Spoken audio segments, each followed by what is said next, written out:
não parar, não precipitar e não retroceder. Então dizer para esse cara, sabe quando nós vamos parar? Nunca. Nunca na sua porca vida. Né?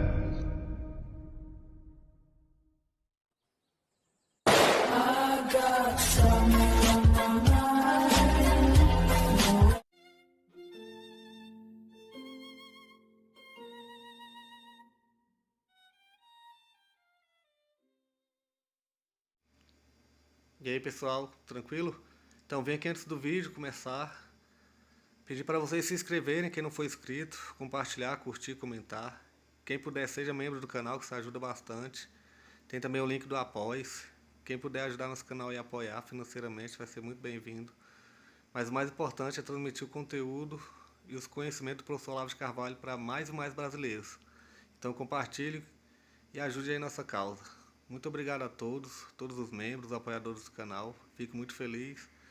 Tenho certeza que a gente está no caminho certo. Então fiquem com o vídeo e até mais. Valeu! Ele começa explicando que as várias sociedades que existem, elas têm que, ao mesmo tempo, criar um espaço na natureza, criar um espaço terrestre e explorar os recursos ali existentes, e tem que conviver com outras sociedades. Mas, ao mesmo tempo, dentro da sociedade, existem os grupos menores dentro dos quais as pessoas convivem. Então, se você tomar o conjunto das pessoas com quem você tem alguma ligação direta ou mais ou menos direta, isso é o que ele chama uma comuna. E ele diz que para as comunas, o objeto natural, o objeto imediato de convivência não é a sociedade como um todo, nem muito menos as outras sociedades existentes, e nem muito menos o ambiente físico terrestre, mas sim as outras comunas. Tá certo? Ele diz que dentro dessas comunas, na relação entre as pessoas e na relação entre as várias comunas, isso aí ele está falando de toda e qualquer sociedade, não especificamente da sociedade comunista. Há uma série de regras práticas que visam a defesa do indivíduo dentro da comuna e defesa da comuna em face das outras. E há uma série de regras práticas que são mais ou menos universais e que nada tem a ver, vamos dizer, com as leis gerais da comunidade e nem muito menos com os princípios que mantém as comunidades coesas e que mantém a unidade social. São regras, vamos dizer, que visam exclusivamente a defesa da posição do indivíduo e da comuna em face dos outros indivíduos e das outras comunas, e que visam, evidentemente, a obter para cada um a melhor posição possível. Essas regras, como elas são alheias, vamos dizer, às normas sociais gerais, elas podem até entrar em contradição com elas, mas são regras perfeitamente identificáveis, das quais ele cita algumas. Arriscar o mínimo para ganhar o máximo. Bom, essa é uma regra que todo mundo segue, até as pessoas, vamos dizer, de mais alta moralidade, sempre estão fazendo isso. Né? Minimize a responsabilidade pessoal e maximize as possibilidades de distinção do estatuto social. Isso aqui não há nada de mal nem maquiavélico nisso. Isso aí simplesmente são reações naturais para a autodefesa do indivíduo. Né?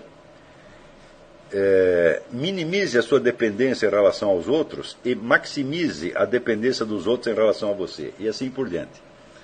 Isso aí você vai ver que mesmo as pessoas de conduta moral mais elevada, elas fazem isso o tempo todo porque é uma questão de sobrevivência. E ele diz que a civilização se constrói, em grande parte, na base de que a sociedade cria princípios e regras que controlam e mantêm as regras comunais dentro do limite do tolerável. Tá certo? Porém, quando esses princípios gerais que estruturam a sociedade, como, por exemplo, a religião, a moral, as leis, etc., começam a falhar ou se dissolvem, ou quando elas não têm indivíduos, não têm representantes que as façam valer, então as regras comunais, elas se tornam, vamos dizer, o princípio geral da sociedade. Elas deixam de ser regras comunais e extravasam para a sociedade inteira. Então, Aí o que acontece é o seguinte.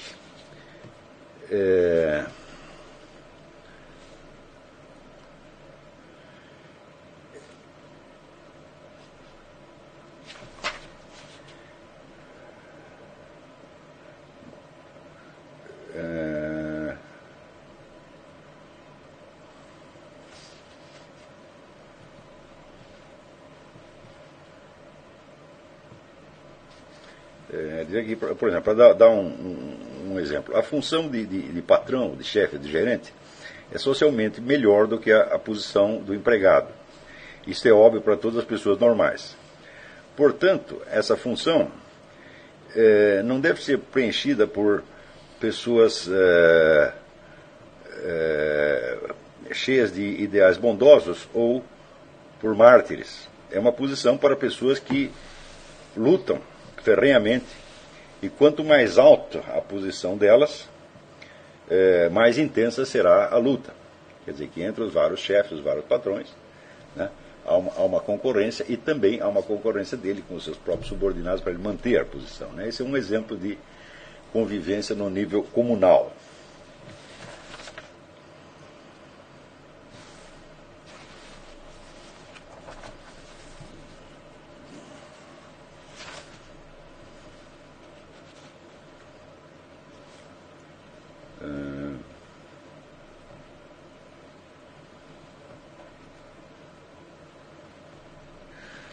Ele diz, quando as instituições da sociedade maior não existem, ou quando estão fracamente desenvolvidas, ou quando estão num estado de dissolução, então as forças da comunalidade vão conquistar uma grande força e determinar a fisionomia do país. E realmente o caráter das instituições nominalmente designadas para proteger as pessoas dos efeitos dessas mesmas regras comunais. O que se desenvolverá então é um tipo de sociedade no qual florescerão a hipocrisia, a violência, a corrupção, a má administração, a irresponsabilidade,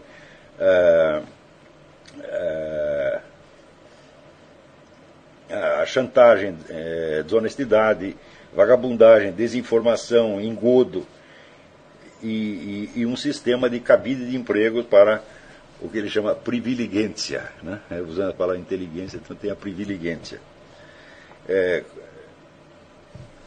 Com esse respeito, aparece então uma valoração pervertida do valor dos próprios indivíduos na sua luta pela autoafirmação. Nulidades serão exaltadas e personalidades significativas serão rebaixadas. Cidadãos moralmente superiores serão submetidos à perseguição, e os indivíduos mais talentosos e ativos serão rebaixados ao nível dos medíocres e incompetentes. Mais ainda, não são necessariamente as autoridades que fazem isso. Os colegas, os amigos, os vizinhos, os companheiros de trabalho fazem tudo o que podem para impedir um homem talentoso de revelar a sua individualidade ou o homem ativo de ascender na sociedade. Essa tendência assume um caráter de massa e invade todos os aspectos da vida. E, em parte alguma, isso acontece tanto quanto nas esferas criativa e administrativa. Essa ameaça começa a prevalecer e afeta o estado psicológico das pessoas. O tédio e a depressão reinam e as pessoas constantemente esperam o pior. A sociedade desse tipo está condenada à estagnação e à crônica decadência se ela não encontra dentro de si forças que possam se opor a essa tendência. Daí termina o capítulo. Mais ainda, com esta frase, mais ainda, esta situação pode durar séculos. Eu acho que isso aqui é uma descrição perfeita do estado da sociedade brasileira. Porque, vamos dizer, as regras que ele chama comunais, ou comunitárias, como se queira, elas são universais. Sem elas, o cidadão simplesmente não pode sobreviver. Agora, as regras mais complexas que integram grandes sociedades, evidentemente, elas têm que fazer com que as várias comunidades convivam, né, de uma maneira mais ou menos harmônica. Então é preciso limitar, vamos dizer, a luta comunal ou comunitária, a concorrência dentro da comunidade e a concorrência entre as várias comunidades. Então, essas regras práticas, que são quase instintivas, não? Quando ele diz, por exemplo, vamos dizer, limitar a sua responsabilidade pessoal ao mínimo e aumentar a responsabilidade dos outros, isso é quase um reflexo. Você vê que mesmo uma pessoa de muito bom coração e de muito boa moralidade não pode deixar de fazer isto. Se ela fizer o contrário, ela está destruída socialmente de maneira quase automática, né? Então, todos nós, o tempo todo, estamos pulando fora da responsabilidade até o ponto em que podemos. Agora, a diferença é que alguns vão pular sempre e outros vão manter isso dentro do tolerável, conforme as regras maiores que vamos dizer, integram a sociedade como um todo. Mas quando essas regras começam a falhar, ou quando elas são fracas, ou quando o processo civilizacional está num estágio ou muito rudimentar ou de decadência, então as regras comunais se tornam as únicas regras existentes. Tá certo? Então, isso quer dizer que aqueles princípios, vamos dizer, de decência, de moralidade, com que as pessoas podiam estar acostumadas numa outra fase, elas simplesmente não existem. As pessoas não são capazes de entender mais isso. Tá certo? Porque obedecer à regra comunal, vamos dizer, é assim, uma simples questão de sobrevivência. Mais ainda, o meio terrestre dentro do qual existe a sociedade, ele está longínquo para a maior parte das pessoas. A maior parte das pessoas não tem o menor contato com isso. Quer dizer, quantas pessoas dentro do Brasil, por exemplo, trabalham com agricultura e tem que, vamos dizer, contar ali com as estações do ano, com as tempestades, com a seca, etc, etc. É um número ínfimo de pessoas. Os outros estão demasiado distantes disso. Então, o ambiente no qual eles vivem é o ambiente das várias comunas, e não é sequer a sociedade como um todo. Muitas pessoas não têm a menor ideia da sociedade como um todo.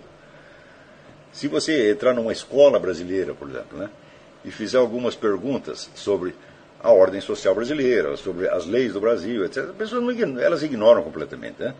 Então, só o que elas conhecem é a regra comunal. Né? Por exemplo, isso você pode observar em qualquer repartição pública brasileira. O que vigora não é a lei, o que vigora é a ordem que o chefe deu. Porque o funcionário, ele não conhece a lei. Então a lei é demasiado longínqua e abstrata, mas a palavra do chefe vale. Então, se a lei diz que você tem um determinado direito, tá certo? Mas o chefe da repartição mandou não atender você, o funcionário não vai atender. Então, o que vai vigorar é a lei comunal e não a lei maior, né? O Código Civil, etc, etc. Vocês podem perceber que no Brasil já está assim. Sinais disso a gente já observa aqui nos Estados Unidos. 20 anos atrás não existia, né? Mas agora você já observa sinais desta efusão comunal, onde a autoridade do pequeno grupo vale mais do que os princípios que estruturam a sociedade inteira. Tá certo? Então, note bem que no Brasil sempre existiu essa tendência. Quer dizer, o Brasil teve algumas épocas onde houve um esforço civilizacional e que, evidentemente, correspondia, vamos dizer, a um estágio maior de integração social, quer dizer, integração entre as várias comunas e o desenvolvimento de uma consciência da sociedade como um todo. A gente pode marcar esses períodos da seguinte maneira. A Guerra do Paraguai foi um deles. Nós podemos dizer que é o primeiro momento em que existe, vamos dizer, uma tomada de consciência nacional, que as pessoas se sentem pertencentes a uma sociedade maior e sabem mais ou menos o que estão fazendo dentro delas. Tá certo? Mas isso logo passou. Você vai ver outro período desses durante o governo Getúlio Vargas, com a industrialização, progresso econômico, etc, etc. Outro você vê, em parte, durante o governo Juscelino Kubitschek, com o negócio da construção de Brasília, e outro durante o regime militar, principalmente na gestão Médici, também motivado pelo progresso econômico. Então, as pessoas se sentiam participantes de uma história nacional, nesses momentos. Do ponto de vista cultural,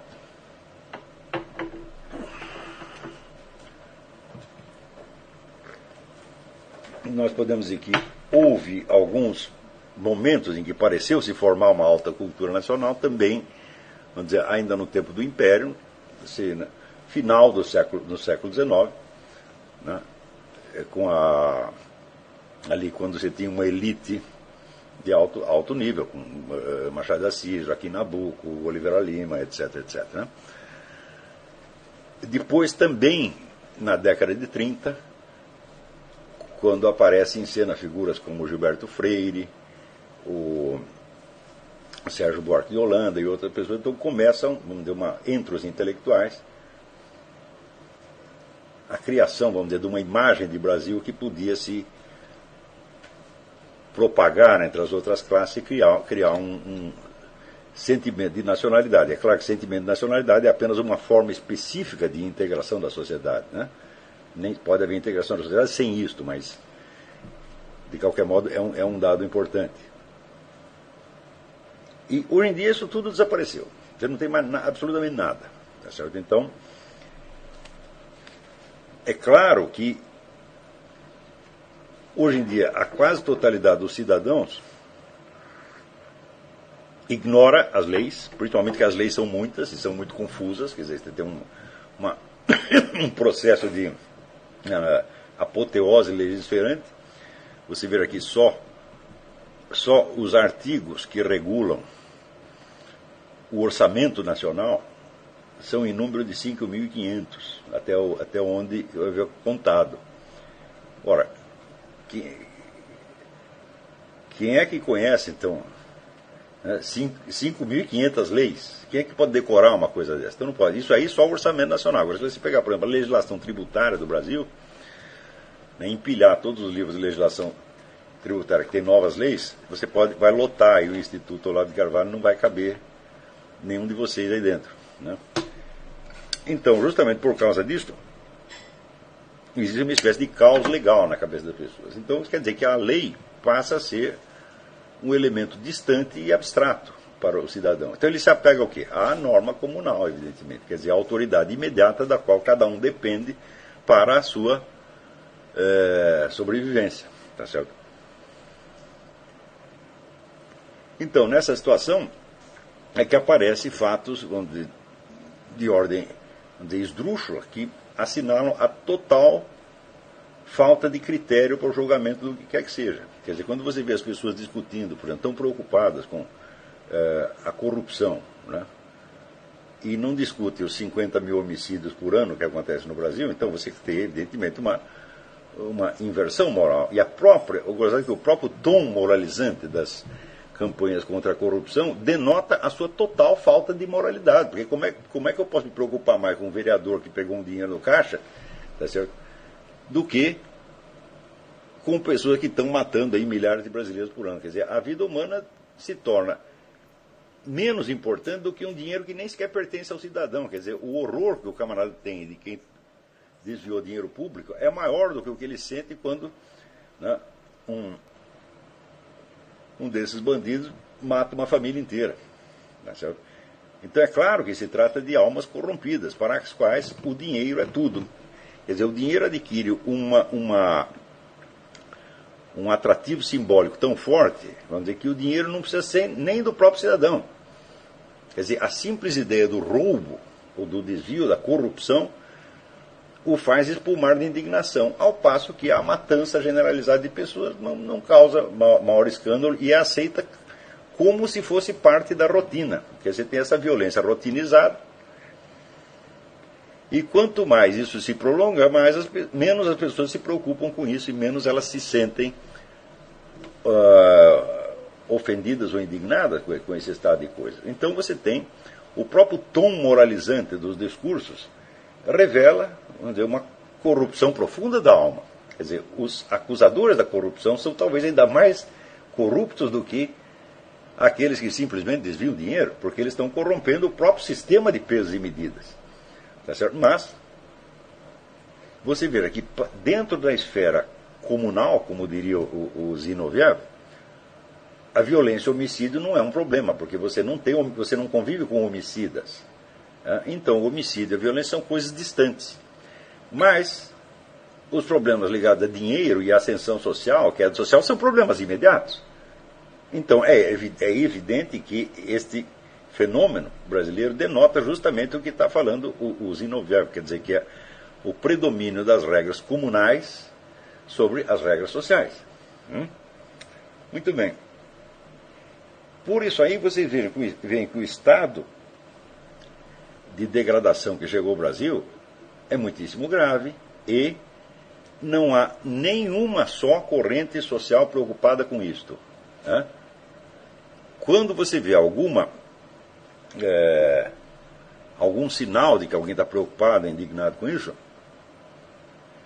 é sempre uma coisa isolada, ou então é colocado dentro de um contexto falso.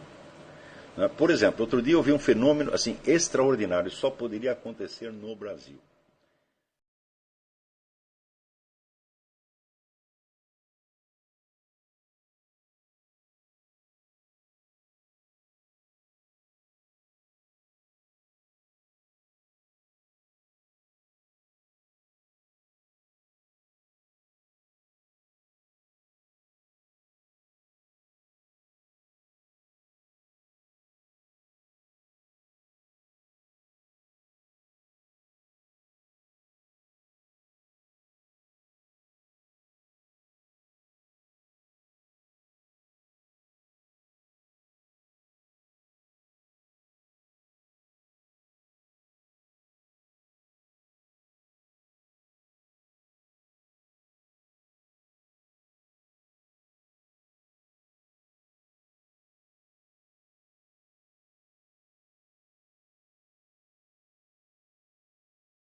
Chegamos a mais um final de uma aula, de um vídeo. Espero que tenham gostado. Quem não se inscreveu ainda, se inscreva, compartilhe, comente. Ajude o nosso canal, apoie, seja membro. E ajude o nosso canal a chegar a cada dia a mais brasileiros que precisam muito do conhecimento do professor Olavo de Carvalho. Então é isso aí, fique com Deus, até o próximo. Valeu! Então é isso aí, pessoal. Que é o nosso canal. Que são alguns livros que eu já li. A maioria foi doação, mas alguns eu adquiri, professor Olavo de Carvalho. Alguns livros se perderam aí que eu emprestei, professor Alexandre Costa, a Bíblia Sagrada. 10 lições sobre Karl Marx. Indico a não ler esse livro, que é muito ruim mesmo. Alguns pensadores aqui que realmente, como o professor Olavo de Carvalho disse, não são pensadores. Valeu, tamo junto aí. Apoie nosso canal, seja membro.